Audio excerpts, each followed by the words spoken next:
last name and give me your title. All right. Judith Haller, Haller, Appellate Justice, 4th District Court of Appeal, Division 1. And Justice Froehlich. Charles Froehlich, retired Justice of the Court of Appeal. Last name spelled Froehlich. Excellent.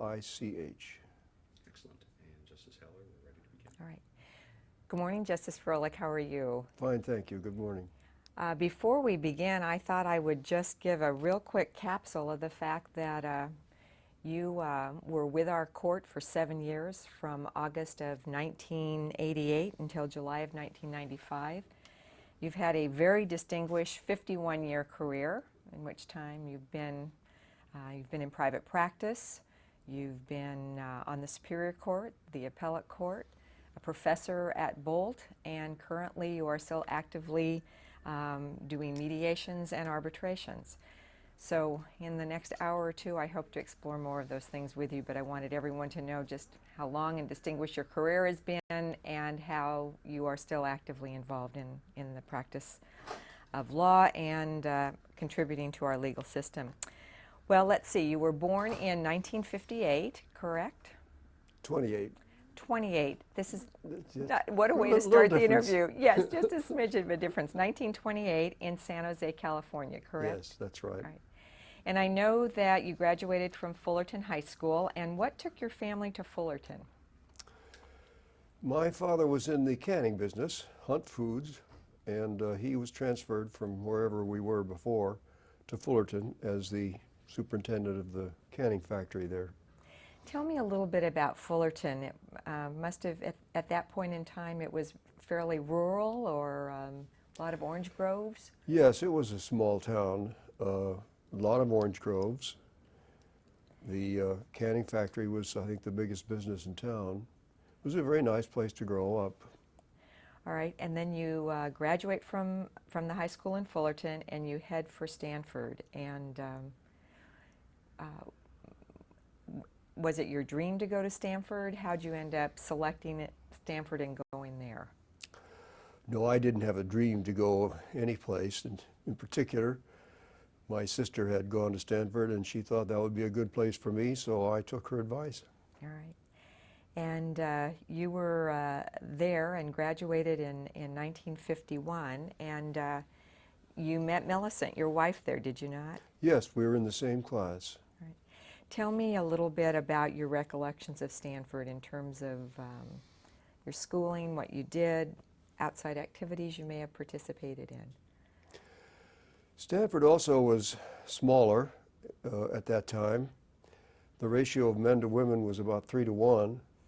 So I was very fortunate to be able to find somebody among the cadre of women. I recall there was one black student in the whole university. It was a very nice place to go to school. Palo Alto was a nice, quiet town, still is pretty much, I suppose. I just had an ordinary college education. Well, let's see, you were in ROTC, correct? Yes, And your major was? economics. And Millicent's was English, was it not? That's right. And also you mentioned, I know that you were on the fencing team. How'd that come about? I mean, you hadn't fenced in Fullerton, I take it. No, very few people fence in high school. It's sort of an athletic activity for older people. It was an activity that I could excel at, mostly because there was very little competition. I tried to play tennis, but I wasn't good enough. I wasn't big enough to play football. Wanted to do something, and fencing was very interesting. And when you graduated from Stanford, and because you'd been in ROTC, I know you had, you then went into the service, correct? Yes. Tell me a little bit about your military service. I did go into the service just very shortly after I graduated.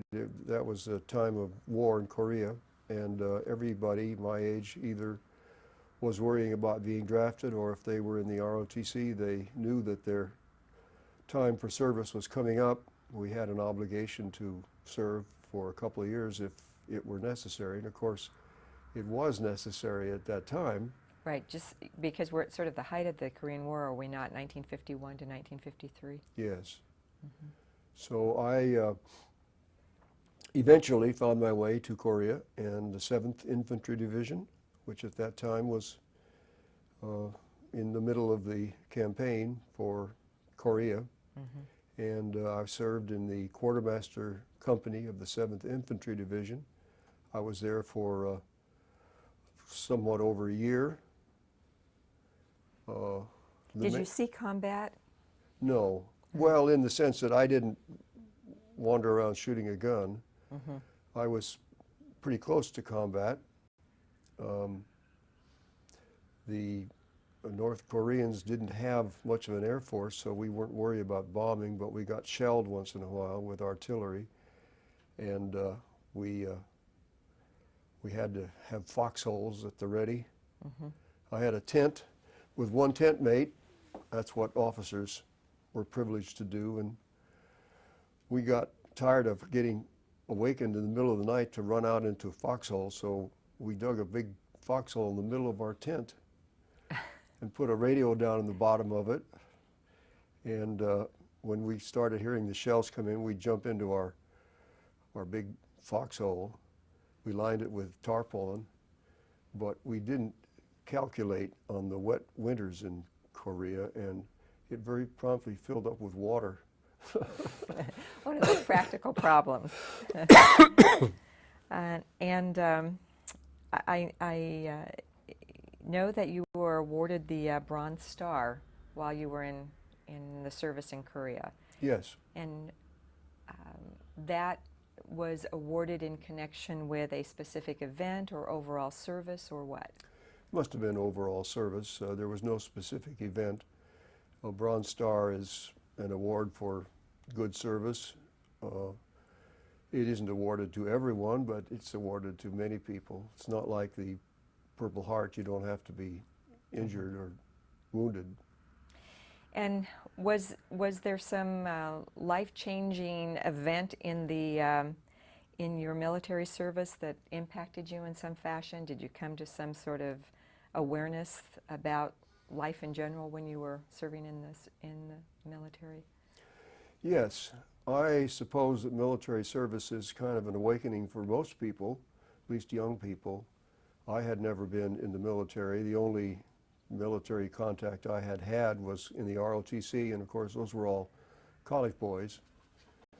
But when I got mixed up with ordinary people, I was rather quickly impressed by the fact that education is the key to avoiding very undesirable service one way or the other. And although I had not intended to go back to school after my graduation, and I really didn't have much of an idea of what to do, I thought it would be a good idea for me to go get an advanced degree of some sort. And I cast about as to what sort of a thing I could do. I never have been scientifically inclined, and mathematics was not a strong feature. I wasn't interested in medicine. So, like a lot of us lawyers, we turn to law because that's something we think we might be able to do. All right, and the one thing I failed to mention, because we need to put this in perspective, is that you had quite a fine time at Stanford and graduated Phi Beta Kappa, so we know there were some very, you had some very strong and good scholarly abilities, and undoubtedly that was significant with respect to going to law school, correct? I think so. Right. And also, I should have mentioned, because I think this is such a wonderful story, you and Millicent were actually married in the chapel at Stanford, correct? Yes, we were married in our senior year in Stanford Chapel. That is for anyone who hasn't seen it, that is really a beautiful, beautiful facility. So. It certainly is. All right, well, let me take you back to, you're in Korea, it's about time to leave there, and you've decided you're going to go to law school. And where do you take the oh, I don't know if it was called the LSAT then, but where do you take the achievement exam for, or aptitude exam for law school? It was the LSAT, Okay. and they gave the exam in Seoul, which was quite a ways away. I got up around 3 in the morning Oh, all right, and to drove. travel to Seoul and take the exam. And so you drove there or got there in some fashion. Were many people there? Many of your colleagues, or was it a group of 5 or 6 or 30 or what? I don't remember. It wasn't a Okay. large group. All right. So you took that and did well, and then where did you apply to law school? University of California, Bolt Hall. All right. And entered Bolt in, let's see, it would have been 1953, correct? Right. So you came straight out of the service over to Bolt. That's right. And I had the benefit of the GI Bill at that time. And any recollections about Bolt, professors, students, some of the activities you were involved in? Well, most people, I think, who go to law school, at least if they are successful law students, look back on their law school experience with pleasure. Although at the time it could be somewhat of a hardship. Law school requires diligent effort, and I did do that. I didn't work or anything during my law school, well, except in the summertime. But it was a fine experience. Law school is very stimulating. It is different from the education that most everyone has had before law school, in that it's a participatory sort of learning, and that's very stimulating. And you were editor of the Law Review, correct? Yes.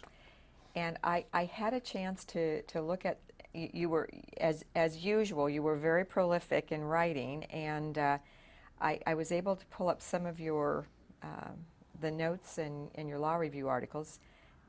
Let me see if these ring a bell. Let's see. You wrote the imputation of contributory negligence between spouses to bar recovery for personal injury. Do you remember that one at all? Very vaguely. All right. And you wrote a note called Reimbursement for Corporate Campaign Expenses Incurred in Proxy Fights. And you also wrote one concerning, it was one on procedure. It appears to be some new CCP sections on motions to quash, strike, and dismiss. So. One of the things that we were doing on the Law Review during this period of time was to review new legislation, and I think that was one of the new legislative provisions. So it appeared to be. These little notes were not terribly scholarly. They were more for the purpose of notification of what had been done rather than any analysis of it. All right. And you were also Order of the Coif, correct? Yes. And tell me where you graduated in your law school class. Well, I was first in class. No surprise. It was it was kind of amusing because my good friend Helmut Loring, after the end of the first semester, was first in the class and I was second. And I had been studying with the fellow who sat next to me in class, and he wound up in the middle of the class, and so I thought, well, I'd better study with Helmut. So I did, and I was first in the class ever after. So the two of you were quite a study group team then. Yes. And you and Millicent had your first child while you were in law school. That's right. And is Marion the one who went on to become a lawyer? I had two daughters, the first and the second, Marion and Susan, both of whom went to law school. Both of them, after doing something else first, I don't think they considered it to be very attractive to be a lawyer until they tried to do other things, and I suppose came to the same conclusion I had come to, namely that if you don't have great talent for much of anything, you can be a lawyer. Well, it does seem that a professional degree, that a legal degree gives you a professional degree that allows you to go into many, many areas. That's right. Unlike our friends who are perhaps more talented in terms of science and technology. They're somewhat more limited. True. All right. Now, so obviously, having had such a distinguished career at Bolt, I would have supposed that when you graduated back in 1956, you virtually could have gone anywhere you wanted to in California. And I know you ended up in San Diego with a small firm. Tell me a little bit about how that happened. It's true that at least in those days, people hiring new lawyers relied very heavily on the academic background of the new person. And so if you were editor of the Law Review or graduated high in your class, you had entree to various potential employers. And I interviewed around California, but Well, let me back up. You interviewed with some fairly large firms, correct? oh yes, I interviewed with major firms in San Francisco, Pillsbury, Madison, the McCutcheon firm, Gibson Dunn in Los Angeles. But by that time I was kind of weary of a lot of book work, and I knew that first year lawyers and second and usually third year lawyers spend most of their time in the law firm's library. I wasn't really attracted to that. And besides, I don't think I was interested in moving to a big city. Mm-hmm. So I got the California map out and found San Diego, which I had not lived in previously, and came down here and interviewed with firms down here. All right. And let's see, you were in private. Let's talk a little bit about your first experience with private practice. You arrived as a brand new lawyer in 1956, and you were there for about 4 to 5 years. And who did you practice with, and what kind of work did you do? I practiced with another Bolt graduate who was about 4 or 5 years older than I was, named Byron White. We formed a firm called White and Froehlich, and then later one of my other classmates, Paul Peterson, joined us. So it was White, Froehlich, and Peterson. We did everything. Byron was a CPA lawyer, and so he attracted tax work, but I wasn't, and so I did everything. Well, back in the 50s, many lawyers did everything. They don't much do that today, but then people were general practitioners mostly. And just to put things in perspective, of course, Paul Peterson is someone who's been in the San Diego community for years, and I always associate real estate work with Paul Peterson. Now, did you do real estate work or just a potpourri of everything? Pretty much everything. I even did some criminal defense work. Mm-hmm. And give me a sense of how big the bar was at that time in San Diego. I think the Bar Association was 200 or 300 people, but the downtown active bar people numbered probably 75. Right. And did everyone tend to know each other? And yes, you pretty much knew people, and there was a camaraderie among people who practiced downtown. We would go to court and probably know most everybody who was there on the law and motion calendar, for instance, and of course we would know all the judges, and the judges pretty much knew us. And help me with a sense of how many judges were there back in the mid-50s? I think there were 9. All right. 9 Superior Court judges, and then some municipal court judges. And if my memory serves me correctly, we did not have a federal court down here at that time, did we? Did you have to go to LA at that point? No, I think it was a branch All right. of the Los Angeles court with one judge. All right. And so at least you could do all your federal and state work out of San Diego. And then how is it that you took a bit of a respite and you ended up teaching at Bolt? Tell me how that happened. It happened because I had contact with the dean of the school at that time, and at some meeting or other, and he knew I had graduated high in the class and that I was out in practice, and he asked me if I might like to come back and teach law. Well, I thought that was a great compliment because I'd always conceived of the law professors as being very intelligent and talented people, and also thought that that occupation would be very pleasant, certainly more pleasant than practicing divorce law and criminal law and everything else in San Diego. So I said, sure, I think that'd be great. And what did he want you to teach? He said, there's only one drawback. He said, the reason I'm asking you is because you'd have to teach income tax law. And had you had any experience in income tax law at that point? No. So what'd you do? I said, sure, I can teach income tax law. Did you spend the summer getting up to date on income tax law? Yes, I tried to memorize all the code sections, which is what all income tax lawyers and judges are supposed to know. And I did that pretty well. Well, let's talk about that for just a minute, because it appears, again, that you did quite a little bit of writing. You were at Bolt from 1963 to 1965, correct? That sound Correct. right? And you taught tax, probate, and trust, correct? That's right. And you wrote a few, it looks like a couple of, were they books? They selected papers on problems in taxation of business enterprises and selected tax problems of lawyers. Now, were those books or articles, or what were they? They were segments of books, All they're right. current books. I think some of them were CEB books. I wrote chapters on.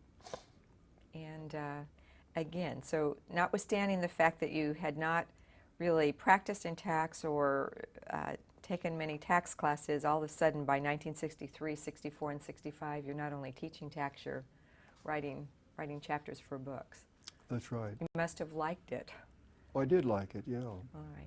And then shortly after that, it appears you wrote also an article called Clifford Trust, Use of Partnership Interests as Corpus Leaseback Arrangements. Do you remember that one? Yes, all new professors are obligated to write something, and that's what I did. And did you find that teaching was all that you had expected and hoped it would be, or were you after a few years anxious to get back to the practice of law, or? I found teaching very enjoyable, and as a matter of fact, even after I left Bolt, I continued to teach at part-time basis at the local law schools. Here in San Diego? Yeah, and I enjoyed that. But I concluded that the milieu in Berkeley at that time, and maybe at most law schools, was kind of stultifying. It was, I've always been sort of a conservative person, and politically and socially, and that is a minority in most law schools, and certainly was at that time in Berkeley. And Berkeley was going through a difficult period of time at that time. Right, because 63 to 65 would have been the beginning of the very strong student activism, if I can politely say that, at Berkeley, correct? That's right. All right. And things became even more intensified as the 60s went on. Yes. All right. And then, so you returned to San Diego to practice, and again with Byron White and Paul Peterson, correct? Yes. And tell me, that would have been basically 65 to 72. And what kind of law did you practice at that time period? Since I had been teaching income tax, I knew something about that, and so I attracted some clients who had tax problems and business problems. So I did more business and tax law than certainly I had done before I went up to Bolt. But we still had a general practice. The whole firm, we would take almost anything that walked in the door. And the legal community in San Diego was growing by that time, correct? Slowly. And at one time, the name of the firm was White, Price, Froehlich, and Peterson. And the Price is Saul Price of FedMart and Price Club. Yes. How'd that come about? Well, I think when I was talking to you previously, I mentioned the incident. Saul Price was a very competent lawyer, and he was the senior partner in a firm called Price, Procopio, Corey, and Schwartz. But then he went into the retail business, starting FedMart and then later starting Price Club, and pretty much got out of law, except he continued to have his bar card, and he was a licensed practitioner, but didn't go back to his old law firm very often. And then one day when he came back, he found they had moved and had not given him a key to the new office, and he was a little put out about that. He talked to Paul Peterson about it, and Paul said, well, why don't you come join our firm? We'll give you a key. So, nice And he addition. did. All right. And then we got some very interesting legal business. I bet you did. I bet you did. If nothing more, certainly a rainmaker for the firm, I would imagine. He certainly was. And speaking of that, is that when you started doing some securities work? Yes, during that period of time, the firm started doing securities work, which was very interesting. Now, when you say securities work in this day and age, I envision teams of lawyers trying cases and discovery with boxes and boxes and boxes of discovery. Is that the way, was that your experience doing securities work back then? No, we Tell were me not about doing it. securities litigation work. We were doing securities promotional work. Mm-hmm. That is to say, filing with the Securities and Exchange Commission, dealing with brokerage firms, helping people go public with their small firms. No, it wasn't, we didn't do any litigation.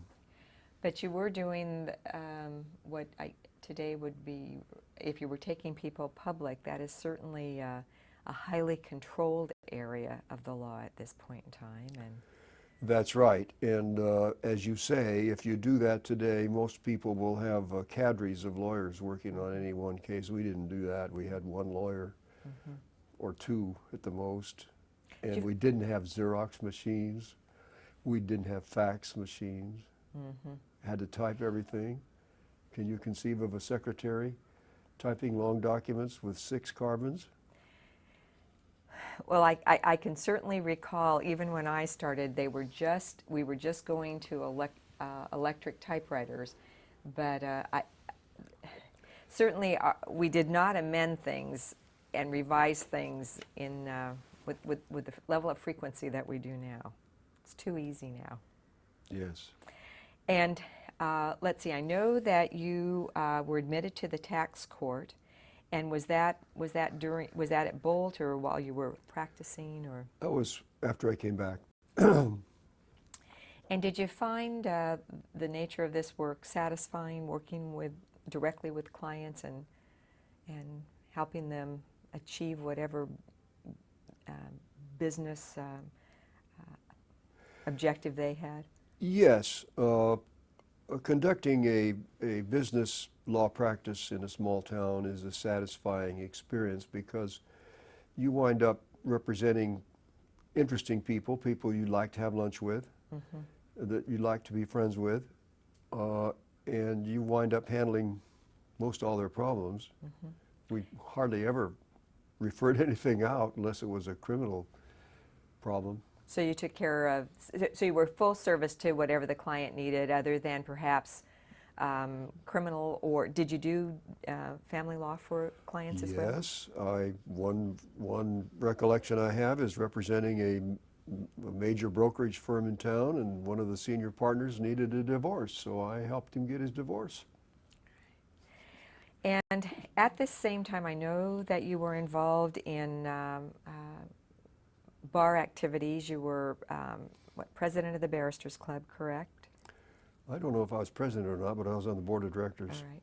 But you did become president of the San Diego Bar in 1971. Yes. And there were a couple of activities that took quite a little bit of your time at that time. Can you tell us a little bit about the bar building, and if you recall about the request by the bar that there be a study of the grand jury in San Diego?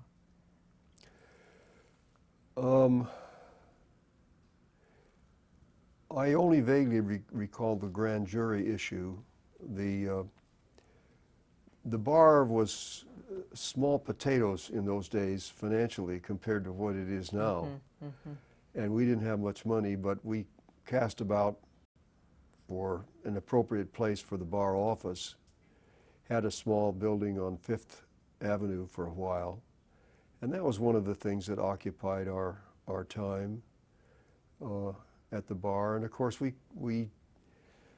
did the administrative things that bars are supposed to do. We managed the monthly meetings. We had monthly meetings then.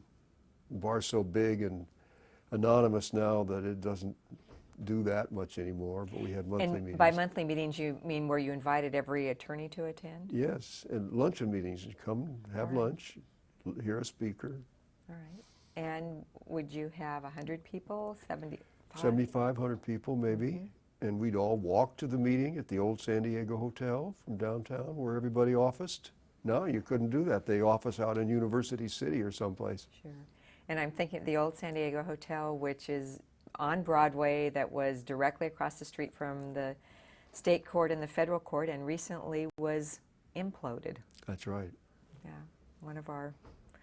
certainly one of our historical buildings. All right. And what was the relationship between the bench and the bar? It was very cordial and close. The judges, most all of them, would come to the bar meetings. They'd all be introduced and stand up and participate. They would come to most all of our social occasions. And there wasn't the potential problem that is seemed to be conceived today in relationships between lawyers and judges. If you went to the Grant Grill after a trial and the judge who was listening to your case was there, well, you'd sit down and buy him a drink. And nobody thought anything about that. And as we all know, that would not be considered appropriate in this day and age. Judge wouldn't even go to the Grant Grill these days. And speaking of another historical place in San Diego's history, legal history, the Grant Grill, let me ask you one thing. I'm trying to put this in time perspective. There is sort of this legend about the San Diego County Bar Association that someone was very bright and purchased some property that is right by the courthouse that is used for parking space. Do you know anything about that? What time period that was? Was that before you? That was after I was president. Okay. And the person who bought that piece of property was Jim Hervey. Oh, I didn't realize who that. was a prominent attorney, divorce lawyer in town. And subsequently, when the bar was again looking around for property, my recollection is that Jim sold it to the bar at a very reasonable price. And later the bar experienced tremendous appreciation and value in that piece of property. Absolutely. And I know they've wrestled many times with the issue of, do we keep it as a very profitable parking lot, or do we use it to build our own building or sell it off? So right. We'll see what happens 20 years from now. Right now it's still sitting there as a parking lot. And then, all right, so you were in private practice, back to Bolt, and now it's 1972, and a big change in your life occurs. You are appointed to the Superior Court. Yes. And by Governor Reagan. yes. And was that something you had always thought you wanted to do, or was it just time for a change? It was just time for a change. Okay, because let's see, by that point in time you'd been practicing, what, 15, 16 years? Yes.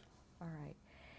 And what do you recall about the appointment process at that time? Did you have that horrible PDQ to fill out, the 25-page questionnaire, or was it a simple application? It was just a simple application. So you applied, and There was an appointments secretary from the governor's office who interviewed you. all right. And I think we had the bar committee that evaluated people at that time. But not the Jenny yet. I don't think the Jenny, no, but it was some kind of a committee. All right, so there's some evaluation process, and I think Jenny came in during the Governor Brown time period. Right. So you go to Superior Court, and what kind of assignments do they give you? I did most everything. The only specific assignment that I didn't do was juvenile law, but I did everything else. I started out in the downtown facility, but then I thought it would be nice to go to Vista, and they transferred me to Vista. I was the second judge in Vista. What, at that point, was it you and Judge Lepardo? Judge Lepardo All right. and me. I think there are 35 in Vista now or something like That that. sounds about right. Sounds Amazing. about right. Yes, it is. Of course, a very fast-growing area. But so, and when you were in Vista, then I would assume you did virtually everything up there, correct? Yes, we did. You had everything except juvenile delinquency and dependency matters then out of Vista. That's right. Right. I did everything else. Judge Lepardo liked probate, so he did that, but I did everything else. And then did you come back down to the downtown courts? No, You stayed up I there. retired in 1982 All right. from the courthouse in Vista.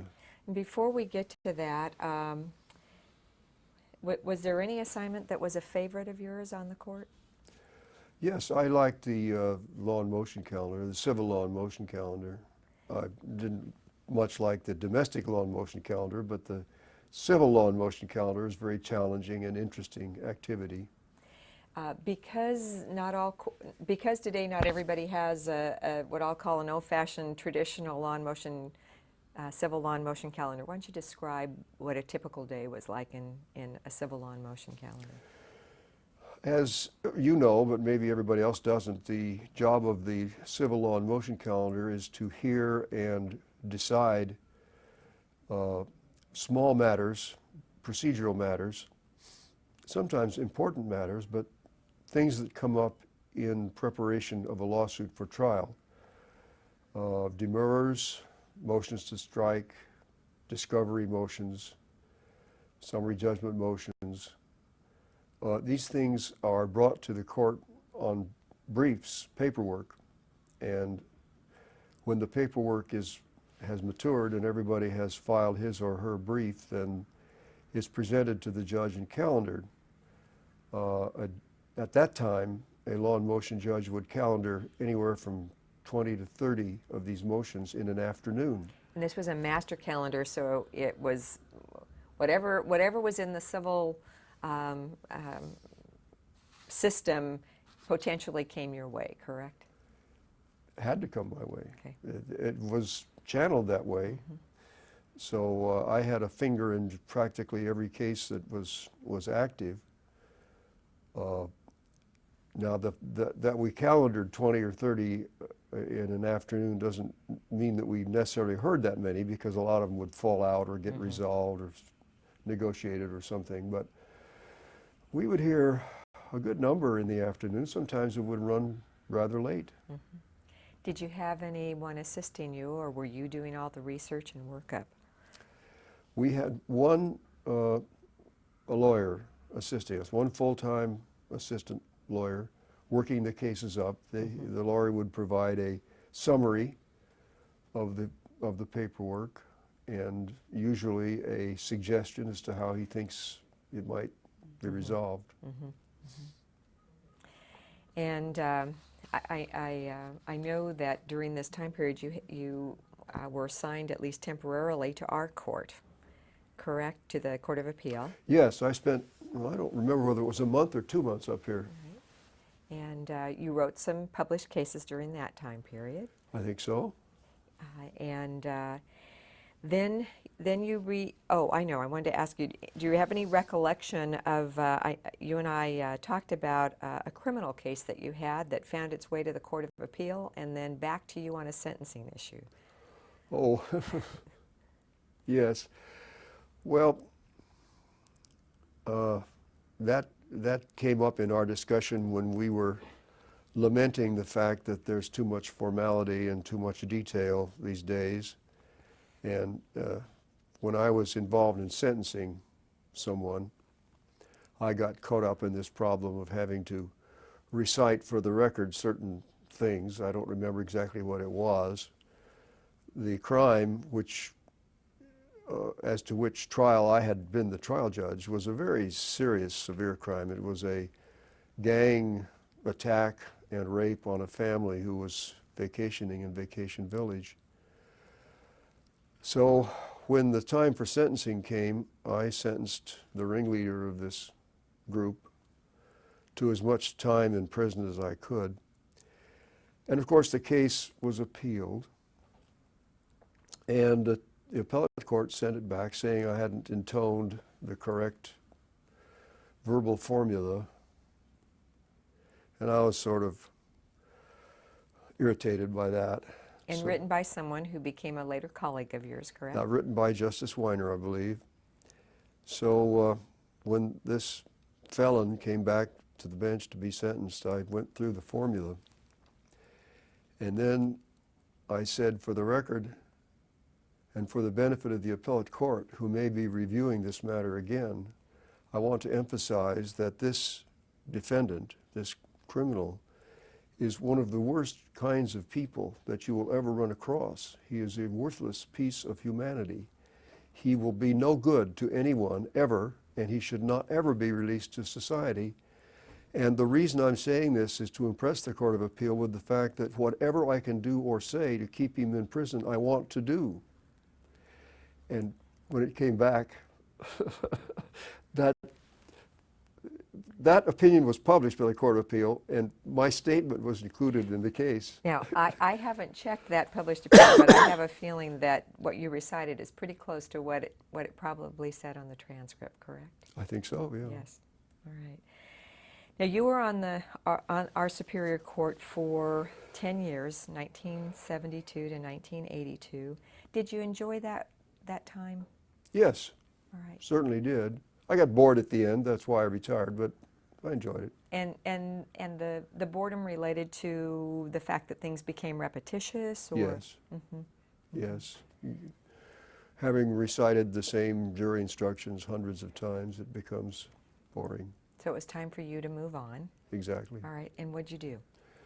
I went back into private practice. And with the same folks you had practiced with before, or? I rented space from them. All right. Basically, that's all. I didn't participate in their practice, although I received a few referrals from them, but mostly it was a new practice. So you were an independent soul starting again. Yes. All right. And this time period is basically 1982 to 1988. And did you find yourself doing the same kind of work again, or were things slightly different? They were different. When I retired, I thought maybe I should go into estate planning and probate and things like that. And so I took some CEB courses on the subject to brush up. But nobody hired me to do that. I think that people thought that because I had been a judge for 10 years that I knew something about trials. So I got quite a few retentions in trial work and did some trial work, which was very interesting. You enjoyed that? Yes. And did you try them in both state court and federal? Yes. And at least, I know at least one of your clients, you represented the tuna fleet, did you not? Most of my litigated cases came out of the tuna industry. I got to know a number of sea captains and tuna boat owners, and so I got quite a little tuna business. And did you do their Jones Act work or other type of work for them? I didn't do any Jones Act work. I did business litigation of one sort or another. And that was a fairly tight community. I mean, at that point in time, the tuna business in San Diego was very important to us commercially, correct? That's right. And so primarily the Portuguese community, or? Well, they were all people with some immediate European background, Portuguese, Italian, Yugoslavian. And because I did a little bit of Jones Act work, they are very hardworking people. That is not easy work, difficult work on the boats, but certainly people who have a strong work ethic. Yeah. Well, let's see. You practiced, and by that time, by the 80s, San Diego the community here was growing quite a little bit. Was the Certainly bar was. different by that time? Yes, the bar had increased in membership quite a bit. And people were officing outside the core of the city. So by that time, let's see, we had El Cajon, we had UTC was starting, and North County was growing by leaps and bounds. Yes. And South Bay, I don't think it was still a little community, nothing like it is now in terms of such growth down there. Right. Also, this was a period of time in San Diego when I will say I'll call it the law firm invasion started to occur. We started to have the LA, San Francisco, New York, Chicago firms started to open up branch offices here. That's right. The big stampede of that, of course, came later. Yes. But they started intruding in our practice. And what thoughts or observations do you have about how, I called it an invasion, you called it a stampede. What kind of impact do you think that had on our legal community? Changed it. Because it was so more populous, you didn't know as many people in the bar, and you certainly didn't know the judges as well. And with the influx of people from Los Angeles and San Francisco and other places, we had people who did not have the personal relationship with other lawyers in town that we used to have.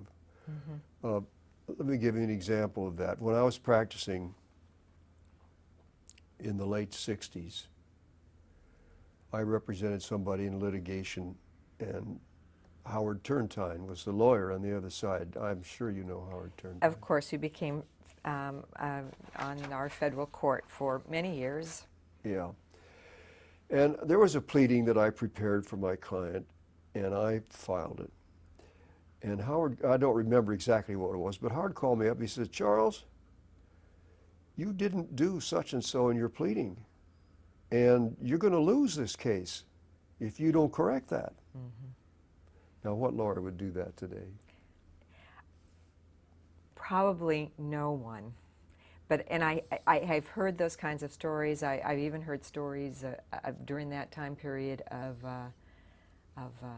a medical malpractice defense attorney from one firm who basically shepherded the cases going on in another firm because the defense attorney there was suffering from some medical issues. No, you wouldn't hear of that today, I don't think. I take it that well, we know you didn't have faxes back then, and slower practice, more genteel. Yes. Right.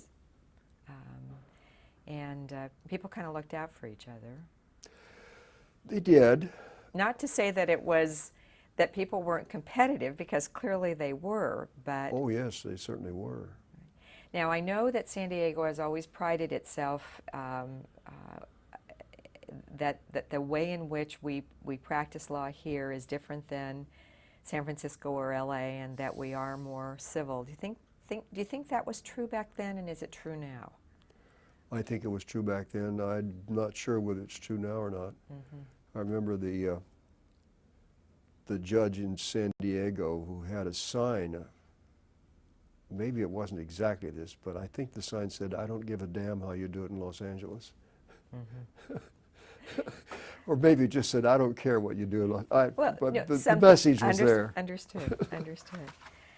All right, so we're now, it's about 1988, and you have been in private practice again for about 6 years, and then you make a big change and you come to our court on the Court of Appeal.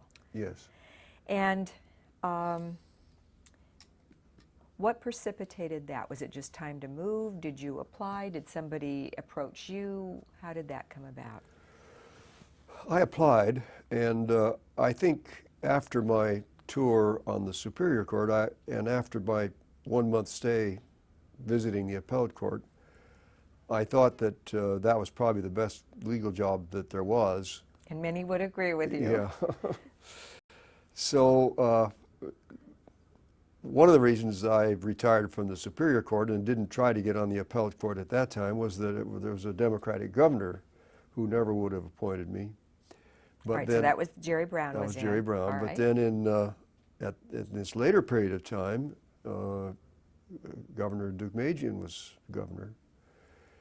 And I thought I might have a chance to get on the Appellate Court, so I applied. All right. And again, I take it was a more intensive application by that point in time, if I remember correctly. I think so. Yes. And then by that time, the Jenny was in place, and local evaluation committees, and you join our court August of 1988, and 2 other people joined with you at the same day, correct? Yes, I think the court was increased by 3 It was. positions at that time. And the governor appointed Justice Neris, Justice Huffman, and me.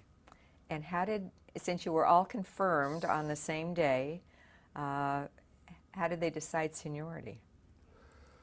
I was told by the then presiding justice, who What- was Dan Kramer. Dan Kramer, that the tradition was to draw straws. So he prepared the straws of 3 different lengths, and we drew them. And what happened? Huffman drew the best straw, I drew the second, and Neris drew the third. All right, so that established your seniority. That's right. All right. And let's see, I'm trying to see if I can do this by memory. It was Dan Kramer, Ted Todd, Pat Benke, Don Work, and Howard Reiner. That sound right? That's right. All right. So the 3 of you arrive, and I would assume that the reason we got 3 new positions is that the workload must have been pretty horrendous.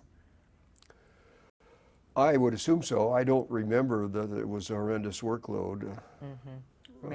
Maybe the numbers justify it. Coming but out what- of private practice, the office of the Court of Appeal Justice seems rather relaxed. I would agree. Having a husband who still practices in the private practice, he reminds me of that from time to time. But in any event, we clearly, to be more grounded, San Diego had grown tremendously, both in North County, East County, and the South Bay. And I've looked at some of those numbers, and we were certainly the caseload suggested we needed help. Now, I wanted to go back to an issue because you came to our court and you were here for 7 years. And I want to spend some time talking about the types of cases that you had. But the first thing I want to talk to you about was this. On the Superior Court, you never had a dependency assignment. And as a trial or as a private practitioner, you never had any dependency work. And yet, we all know the contribution that you made to not only the case law, but to the statutes that apply to dependency. So let's talk a little bit about that. What happened? The system of assignment of cases in the Court of Appeal at that time, and probably still, was a pure chance. So every justice would get his or her share of whatever there was in the pipeline. Accordingly, I turned up one day with an important dependency case. I didn't know much of anything about dependency law, and neither did my research attorneys. But we slogged through it, and I concluded that it maybe created some new law. So we published it. Do you remember what the issue was? No. Okay, fair enough. Well, dependency, usually the issue is whether the child gets Right. taken away from his parent or not. So it may have been a 2-6 or something, a termination issue, but in any event, you wrestled through the legal issues and published this opinion, and what happened? That's right. Well, there was, and perhaps still is, a trial judge in Santa Clara County who specializes in dependency law and is very expert at that. And he kindly but rather directly wrote me a letter saying, Justice, that's a very interesting opinion you wrote. You misconstrued certain areas of dependency law, which I'd like to point out to you. That was very kind of him to do that. And I was somewhat humiliated to recognize that I really was over my head. And as a result, I diligently applied myself to learn something about dependency law, read the statute to start with, try to figure out what it meant. And in the process, I became convinced that we were doing things badly in the dependency area, mostly because we didn't get things decided promptly. A problem would arise and some claim would be made against a parent, and it would take months or years to resolve the issue. And in the meantime, the little kid is growing up. Mm-hmm. And either in the wrong environment or improperly taken away from his parent. And by the time the Court of Appeal gets around to doing something about it, it's too late. The Right. problem has gone on. I don't exactly remember how we started the campaign. But you recognize that in the life of a child, and the younger the child, the more important this was, 6 to 8 months was a very long time period. That's right, and Right. that was characteristic, and it could be longer. Absolutely. So I worked with a lawyer named Gary Sizer, who was in the county counsel's office and was in charge of the dependency section. And still is. And we came up with the idea that we should require that review of dependency decisions be made promptly, right away, not in the usual appellate system. Mm-hmm. The way to handle that was to require that they be reviewed by writ. There was some precedence for this in other areas of the law. Some things had to be reviewed by writ, and we thought, well, why don't we require this to be reviewed by writ?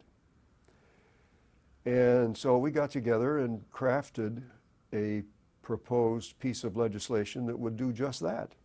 Mm-hmm. And I think it had some time requirements too. You had to file your writ within a certain period of time, or else you lost your right. Mm-hmm. We managed to sell that to the legislature, and that was a big change.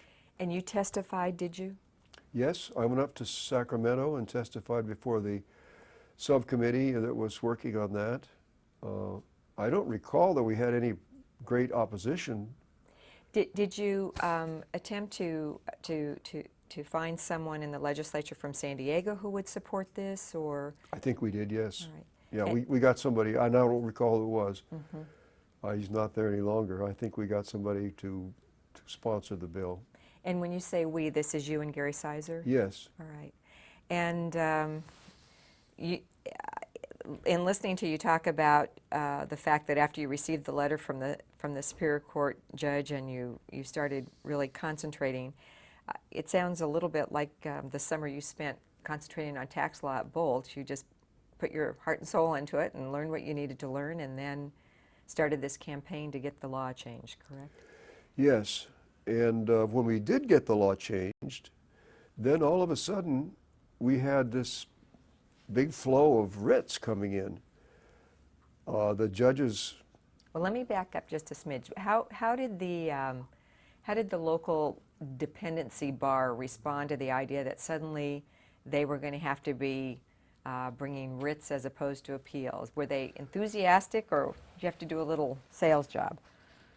The response was variable. Some of the people congratulated us and accepted the idea of prompt appeals, but a number of people in the bar who did work in this area were just scared about it because they didn't know how to file an appeal or a writ and probably didn't know the difference between the two.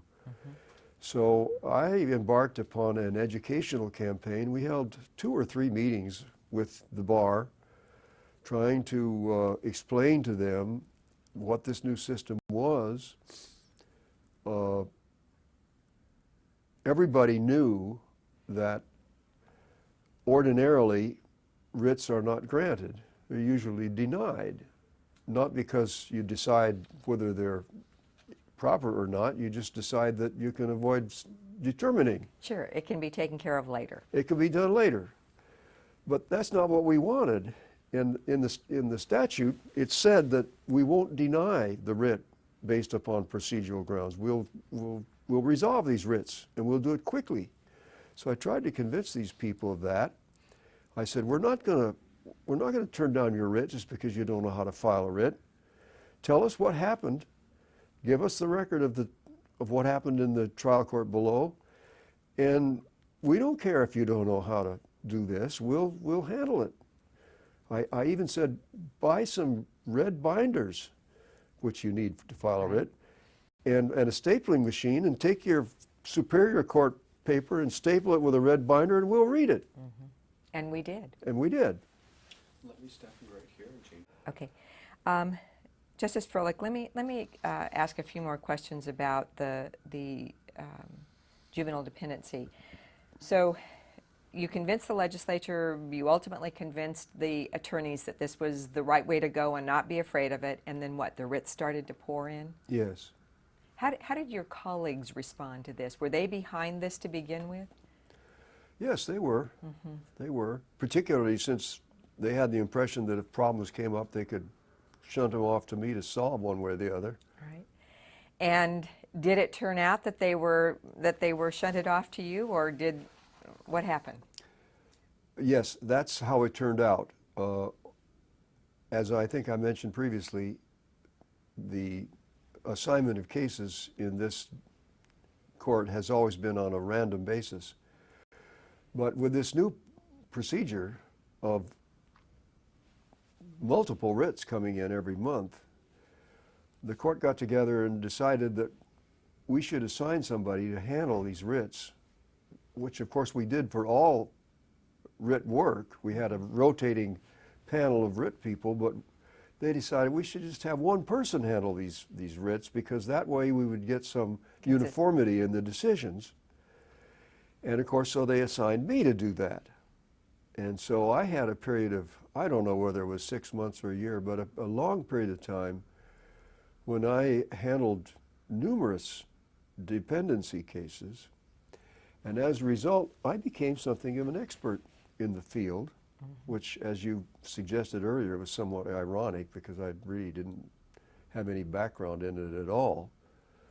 But I prepared a diagram, I remember, of the channel of dependency work and how you had to do this within 30 days and this within 90 days. And Howard Weiner came over once and he said, I hear you've got a chart that shows how to handle these. I gave him the chart. He said, that's wonderful. I bet it was. Just very, very useful. So you were lead then for some period of 6 to 12 months in the early stages of this, correct? Yes. And then your 2 other members were randomly assigned. I believe so. And one of the cases that is cited, I think it's probably the most frequently cited case in all of California, is Autumn H., which defined beneficial relationship and parental relationship. And for a long time, I thought you were lead on that. You were on that panel, but apparently Don Work was lead. It was Don. I don't remember. Well, it was Don and you and Dan Kramer. Uh-huh. And I don't know if there was any conflict over over that decision? Well, we all agreed, I think. You obviously did. I had a number of published cases, and for a long period of time, I wrote cases that said, you can't appeal this dependency case because you didn't file a writ. And finally, the bar figured this out, but it took a while. And indeed, we know statistically that to this day, I think our court probably handles the most dependency cases of anyone in the state. We have never figured out why that is. No, we haven't. It's not because of our court. No. It's because of something that happens before they get here. Right. And even whether you look at it on a per capita, however you look at it, we have the most of the cases. So, do you consider your work in the dependency field to be one of your most important contributions? I really do. I think that change in the way that we handled the dependency issues was very beneficial to people. Certainly the idea that these little ones, we make the decisions sooner rather than later is very, very important. That we keep everyone focused on the fact we need to make decisions and get enough information so you can make a decent decision. Right. You had 176 published cases during your tenure at our court, which includes that time you were here for about a month pro tem, but that was just 2 or 3 cases, and about 11 published dissents and 8 or 10 concurrences. You were involved in an awful lot of insurance cases as well. Yes. And any recollections about any specific insurance cases? This was a period of time when insurance law was changing And fluid.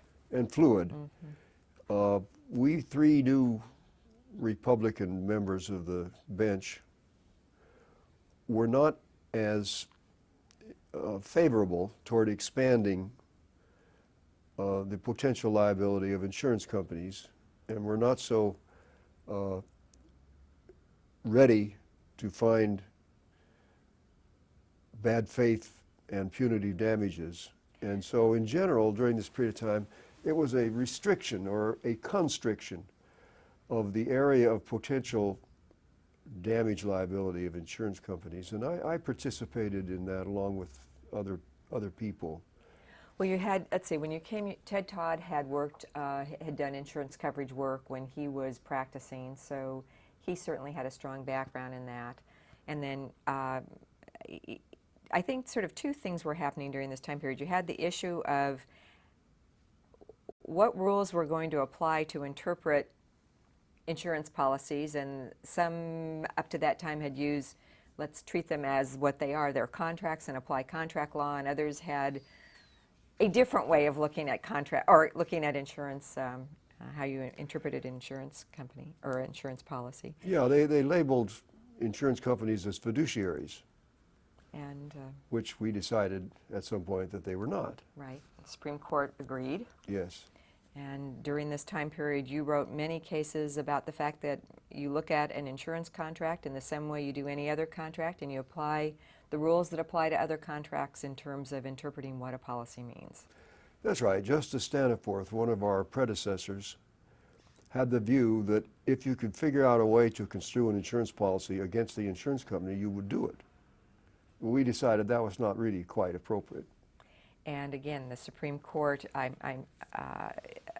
that time, was writing a number of cases that confirmed that point of view, correct? Yes. And then I know there was a case there that you mentioned the bad faith issue and the punitive damage issue, and of course the Supreme Court during this time was very active in that area with Maradi Shalal. But they also wrote a case called Waller versus Truck Insurance, and you were on the panel in that case, were you not? Yes. And why don't you set the stage in terms of what that case was all about? Because that's a very important case in insurance law. Well, I have not reviewed that case, but I know that it had to do with the obligation of defense and the question of bad faith for failure to defend. Let me set the stage. It was a scenario where truck insurance had an insured by the name of Waller, and Waller had been sued in a third-party case that was basically a business dispute.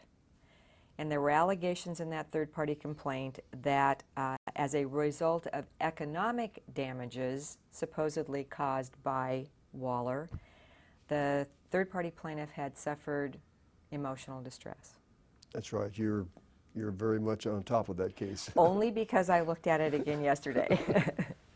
So here was the issue. The issue was emotional distress damages had been alleged by the third-party plaintiff, and the question is whether or not that triggered the duty to defend. Yes. And our court said, Our court said no, but the way we got there, I recall with interest and fond recollections, because Justice Todd was the lead author in the case, and I got his draft, and he was of a mind to reverse part of the decision and affirm part of it. And I knew that Rivian, his assistant, had written the draft, so I talked to her. I asked her to come see me, and I said, Rivian, this case is just plain wrong. You can't just reverse part of it. You got to reverse all of it.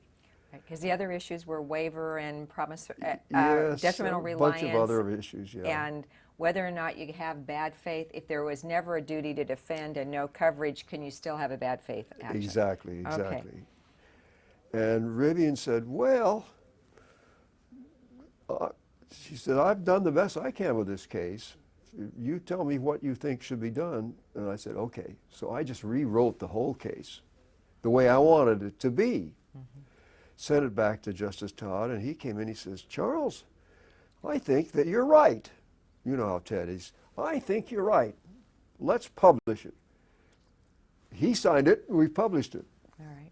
And then, of course, it went, as it should have, it went up for review, and it was accepted because at that point in time, the cases were going in a lot of different directions, and the Yes. Supreme Court affirmed on all grounds, That's 6 to right. 1. We had really good assistance in that case. I don't know if you saw the lawyers who were on the case, but it was argued by Horvitz and Levy. Yes, I noticed that. And he did a great job of arguing, and we accepted his position. Let's talk a little bit about that right now in terms of some observations or thoughts you have about just how critical the briefing is for us in what we do as appellate justices. The briefing is very critical because the nature of the system is that we rely on what we see in the briefs. It's very seldom that the judge, the justice, has the time or the inclination to go behind the briefs and do the work that the lawyer should have done. Sometimes we have to do that because it appears that an injustice will occur if we don't do it. But ordinarily we rely, and it's appropriate that we do rely on the briefs. I think more and more we're seeing professional appellate practitioners prepare briefs rather than trial practitioners preparing their own brief. And so the briefs are better. Why do you think they're better? Because they're specialized, they understand the process, what? They're specialized, they understand the process. They know what it is that we are looking for, and they know what it is that will result in possibly winning the case for them. Whereas the trial lawyers, although perhaps being well versed in trial law, don't always understand what it is that we need.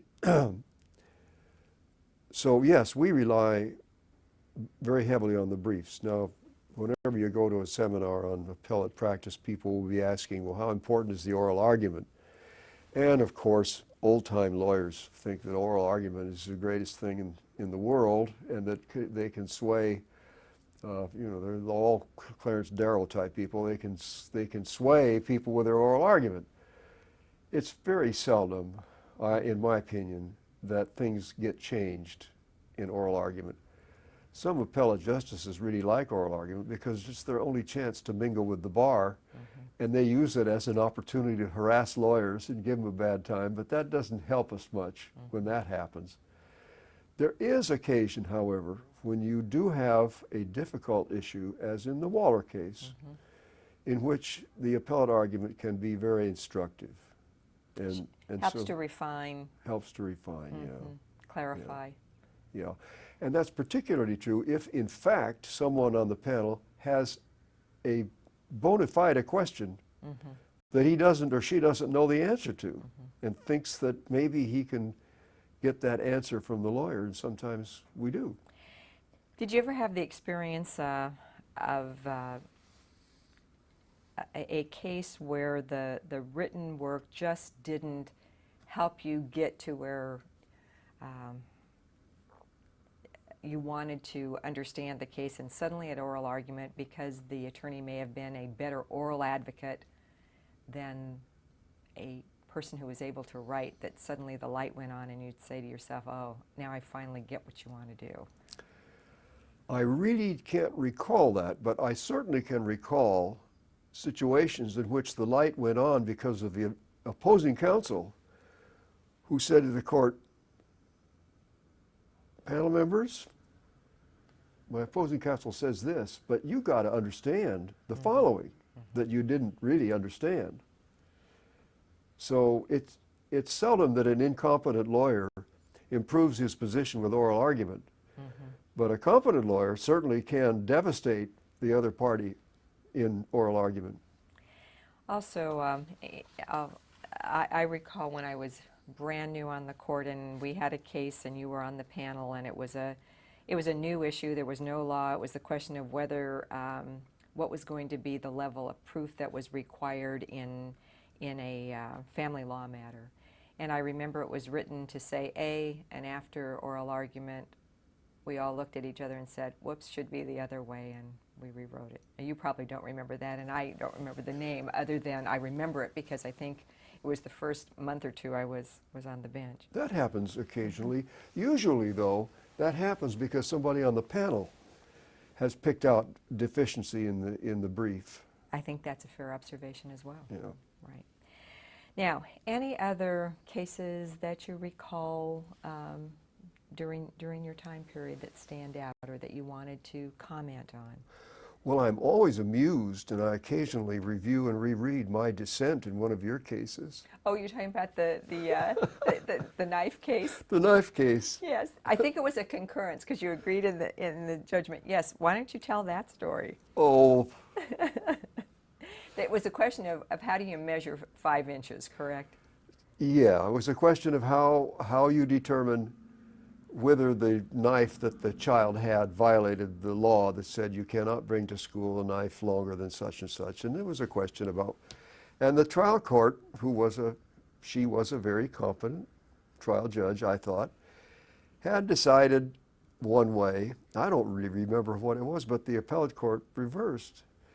And I wrote a very sarcastic dissent, I think, saying, good Lord, can't we leave a few little trivial things up to a trial judge instead of trying to remake everything? I think I remember after reading your dissent, I thought, oh my goodness, I've just been Froehlich. No, but it's I funny. occasionally get somebody who, on at least 2 occasions, an appellate justice has written me a little note saying, I was laboring over this problem, some kind of a problem. And then I read your dissent and I thought, my God, he's right. Leave it to the trial judge. We don't have to fix everything in the world. Oh, don't. Maybe you didn't experience this, but I look back to some of the early months on the bench, and I think you certainly. Sometimes there's a level of maturity that comes after you've been on the bench or on the appellate court for 2 or 3 or 4 or 5 years as you go on. Yeah, I fear that there may be a level of something else that occurs after you've been on the appellate court for 10 or 15 years, which is one reason why I decided I'd better get out. All right, well, there we go. You did decide to leave, and you went back to not exactly private practice. You left our court in July of 1995, and you went into private judging, and you've been there ever since quite actively, correct? Yes, I did get returned to active membership in the bar, and I still am a bar member. Do you handle any cases as a lawyer at this point, or have you, when you went back after you left our court, did you do any traditional lawyer work as opposed to mediation, arbitration, private judging? Yes, but Okay. only for people who were already old clients. All right. Then let's concentrate on, tell me a little bit about the nature of the work that you've been doing over the last, it's hard to believe, but what, it's been 12 years. Yes. Okay. During that period of time, and indeed before then, the practice of resolving cases by structured negotiation by a mediator or an arbitrator came more into vogue than it had been. I'm not sure why. I think possibly because the courts were becoming very crowded, and litigation, I believe, had become much more expensive. When I first started practicing law, if you filed a case, you expected to go to trial. And some of them negotiated out, but a lot of them went to trial. And one did not spend thousands and hundreds and dozens of thousands of dollars preparing for trial.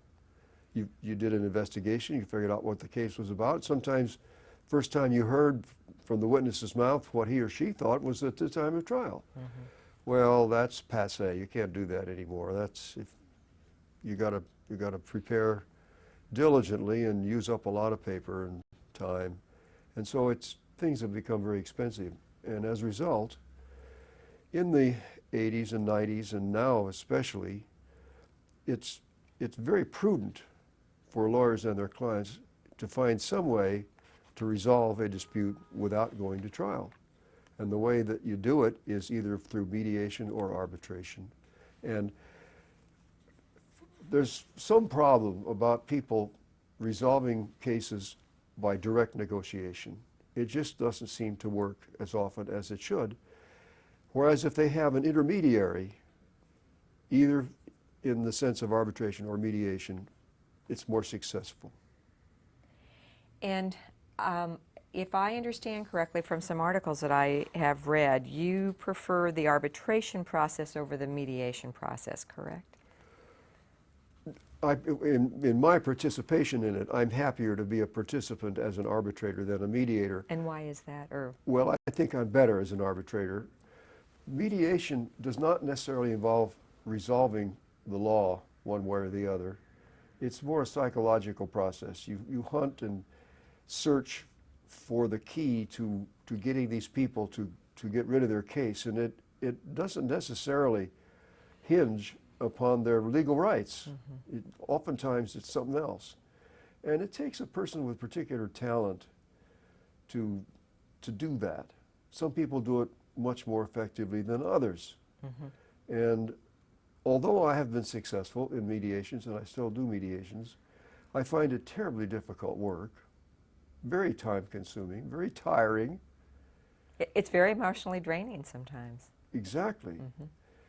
If you succeed in settling a very difficult case and the parties, although not happy, are resolved and happy to get the case over with, then it's a very satisfying feeling. But sometimes you work all day long, and sometimes more than that, and you get close, and the offer is $150,000, and the demand is $175,000, and you just can't settle the case, and that's very disturbing.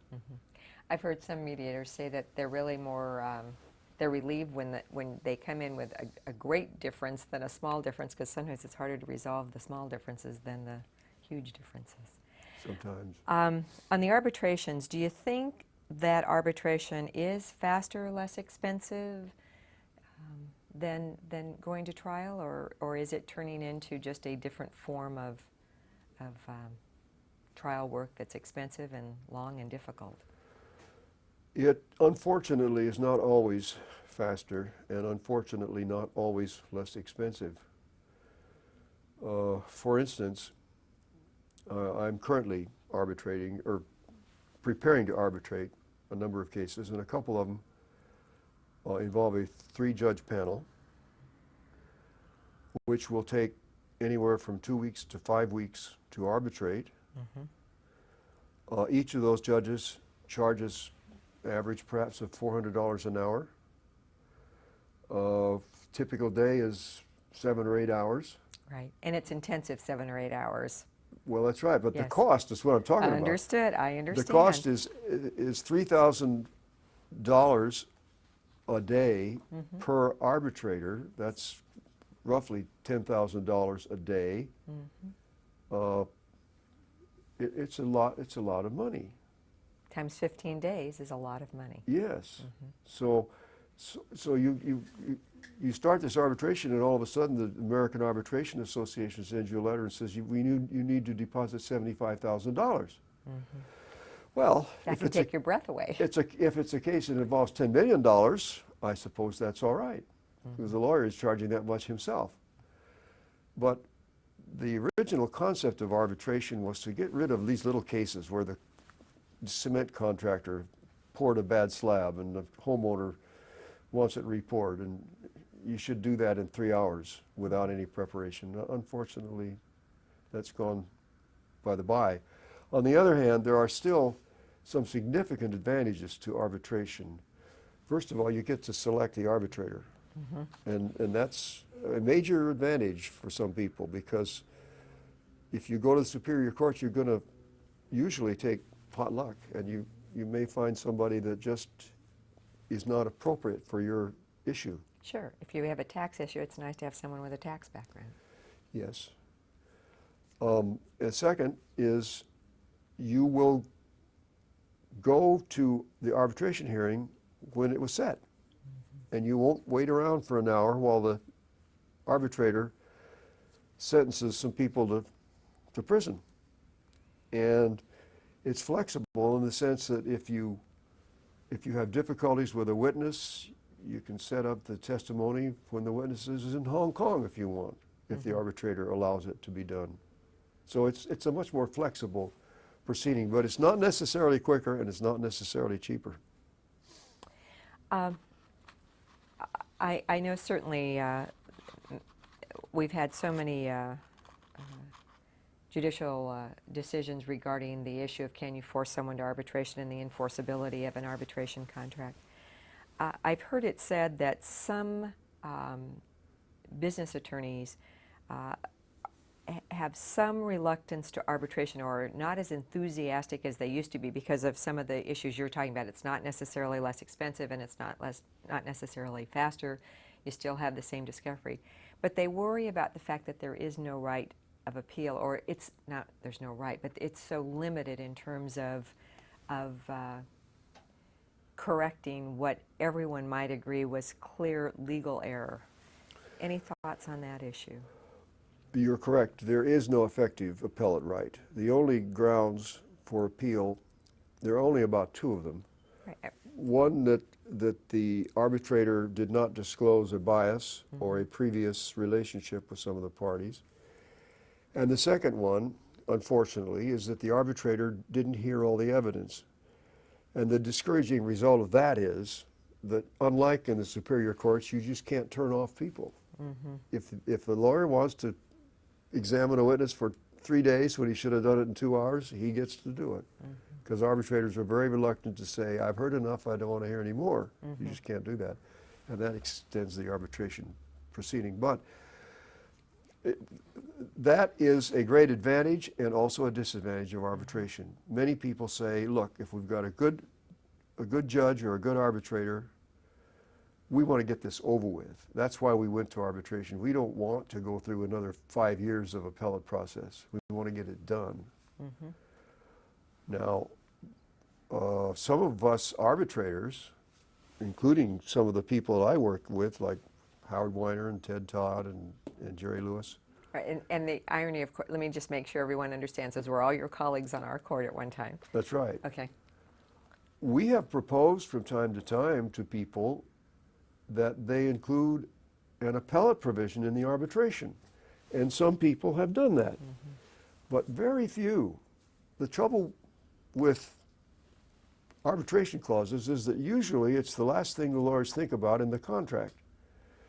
They worry about the terms of the contract, and at the end they say, oh, let's put in an arbitration provision. So they dig one out from somewhere and slap it in.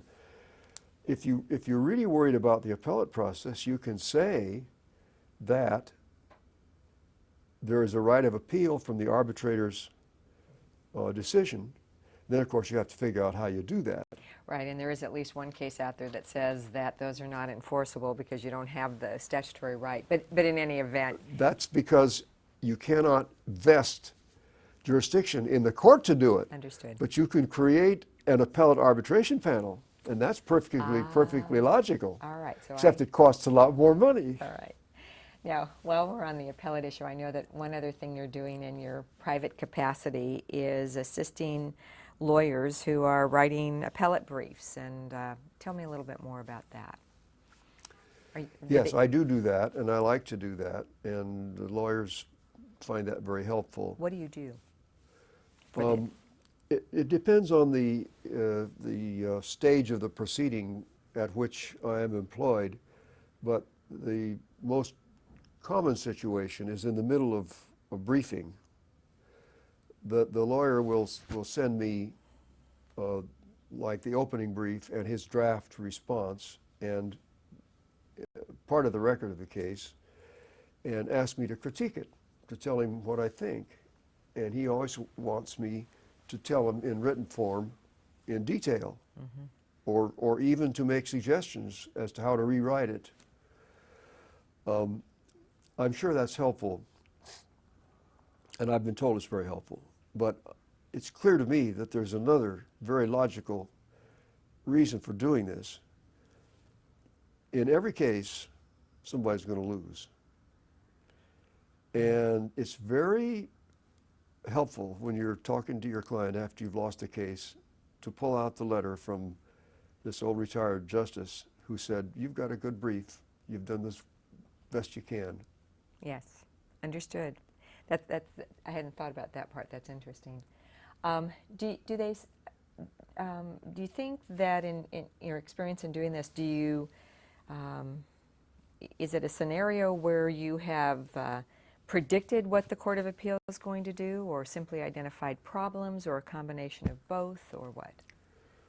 Combination of both. Of course, sometimes people send me cases in which their clients demand that they file an appeal, and they don't think it's warranted. I mean, that's a good lawyer who will tell his client that, but the client doesn't believe him, so he asks me to review the case and usually tell him the same thing, and I do that.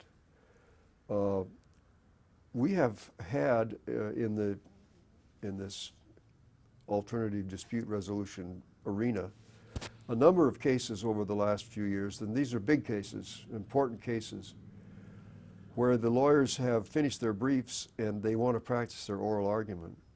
And so they convene an appellate panel, almost always retired appellate justices. So basically a mock Appellate hearing. And we hear it. And we read the briefs ahead of time. We try to stage it just like the appellate court would stage it, asking them questions, trying to trip them up. And lawyers think that's good. And you've enjoyed that, I take it. Yeah. They make a big thing out of it. They hire a room with a stage, if possible, and usually it's a case that several lawyers in the firm have worked on. And so the guy that they pick to argue is presenting not only to us but to all of the people from his law firm. Who know the case Who intimately. know the case, yeah. Yes. Well, I want to talk a couple of things about some of your hobbies because they're so interesting, and then I want to get back to just some sort of general observations you have. But is there anything that I haven't covered so far about your career that you'd like to comment on? Well, you pointed out that it's been now 12 years in this practice. It's one of your longest stints. Do you think the governor might appoint me back to the bench? If the governor had good sense, that'd be great. Oh, well, I don't think he will. But anyway, it's time to move on. All right, now you have some hobbies that you list in a manner that if I listed them in their proper term, a lot of people wouldn't know what they are. So I'm going to do the easy version. You grow grapes for wine. You're as one person described, you're a Renaissance man. Okay, you make wine, you grow avocados, you commercially raise bees, you also study agriculture, and you play handball. But let's go to the ones that are agriculturally related. Have I missed any of them? No, I don't think so. I've been interested in agriculture for a long time. I like to get out and roam my avocado grove and tend to my bees. And It's therapeutic. yeah, it is. It's completely different than the practice of law. Some people play golf on the weekend, but I work in my avocado grove. All right. And do you still make your own wine? Yes, I was a owner and manager of a winery at one time in the 80s for a long period of time, and I engaged in wine importing for a number of years on a semi-commercial basis. In other words, importing not for my own purpose, although I always drank my share, but Yes, there are some stories of the wonderful wine that you would bring to the court for very special occasions.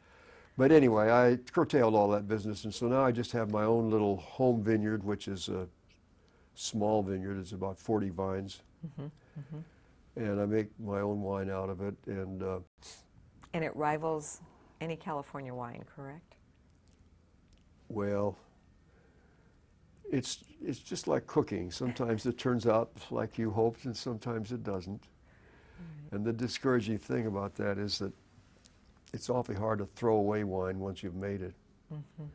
And yet when you go down to the cellar to pick out a bottle, you know which one tastes better than the rest. And so you drink up the good wine, and after about 10 years, you got a cellar full of bad wine. Oh, and everyone knows if wine doesn't taste right. So, and do I remember? I have a vague recollection of. Well, let's see. When you and I we overlapped a very short period of time, and there was a time when we used to meet every morning for coffee and do I have a vague recollection of you having an involvement with scallops or oysters or one of your I must not be remembering correctly. I enjoy fresh seafood, raw oysters and things like that. I thought one of the children was involved in some kind of a. Oh, one of my children. Yes, what was Yes, my third daughter, Helen, lives in Cayucos, which is up on the coast, and her husband, George, is the manager of an abalone farm. See, grows abalones. All right. So That's a very interesting business. I bet it is. Have you had any involvement in that? Just eating them once in a while, but they're so valuable. He doesn't give me very many. And still play handball, do you? Yes. And at one time you were involved in the Civic Youth Orchestra. Was that because of your own children, or? Yes, the kids were in the Civic Youth Orchestra, and parents had to do their duty on the board. And what instruments did they play? They played string instruments, and also one of my daughters played piano. Okay.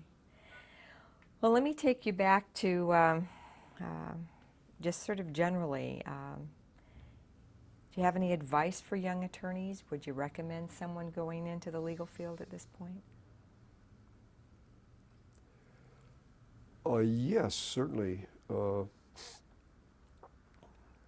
It should be someone who is adept at the things that are required in the legal profession, mostly knowing how to read and write.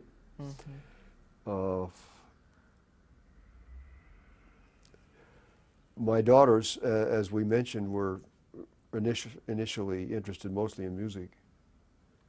And they, once they graduated from their music school, they considered a career in music.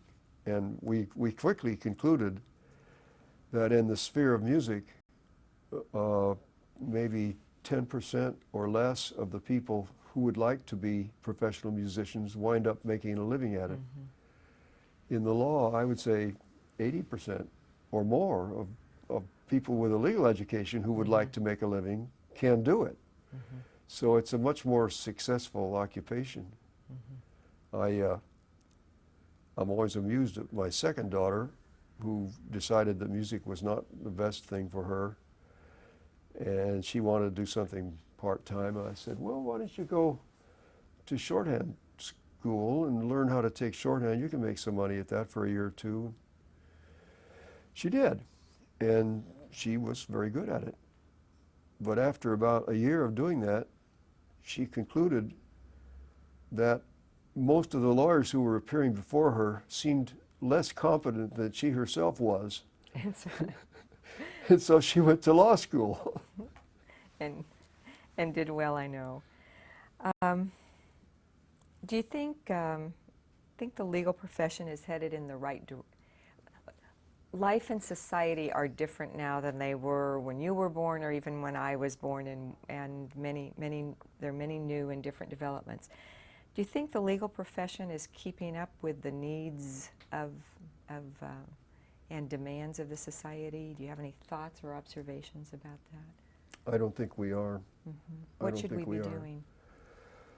The legal profession may be keeping up with the requirements of a small segment of our society, those people who need high-powered advice about corporate mergers and initial stock offerings and major business activities.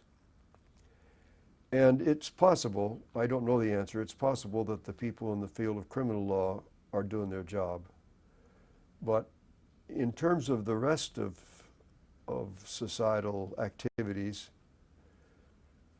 we've become too cumbersome, too expensive, and difficult to work with, and I don't think we're providing the service that people need. We over-litigate too much. I don't know whether it's because of the advent of malpractice claims or what, but advice that used to be given by lawyers without a great deal of pre-preparation or expense, and usually was the correct advice, is hardly ever given now. I don't think there are very many lawyers who have clients who come in and say, John, here's my problem. What do you think I should do? And they tell them. I don't think that happens. I think they say, well, write it down. They send it to an associate who researches it, comes back with a memo. That's okay for big business, but not for the ordinary person. And of course, litigation is, like we talked about before, becoming almost impossible. yes.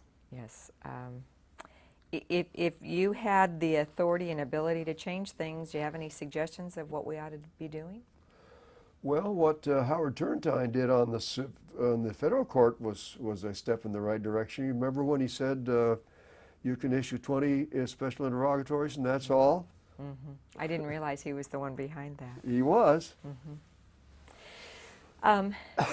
Justice Froehlich, as you look back, I know that you were very proud of the work in the dependency field.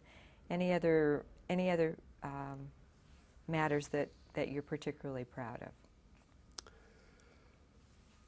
I think that our appellate system in general is pretty good. I just got through criticizing the legal profession in a sort of broadcast manner. I don't think that applies to our appellate system, and I may be referring specifically to the California appellate system because I really don't know about the rest of them, but I think we do a good job, basically. And if I were to be asked to make suggestions as to how to change it, I don't think I'd have very many suggestions. Any advice you'd give to new lawyers? Perhaps not in the area of how to be a competent attorney, but just any overall advice to them in terms of entering the practice? I think if a lawyer can find a position in which he is thrown into ordinary and not too important legal issues early on is a good thing. I know it's difficult for young lawyers to find any real trial experience these days. But if they can, even if they don't want to be trial lawyers, it sure is a lot easier to make silly mistakes your first year or two in the practice than it is if you try to go back and try a lawsuit after being in the practice for 10 years and you don't know how to do it. Well, thank you. I don't have any other questions. I would, if there's any other observation you'd like to make, we'd certainly like to record it.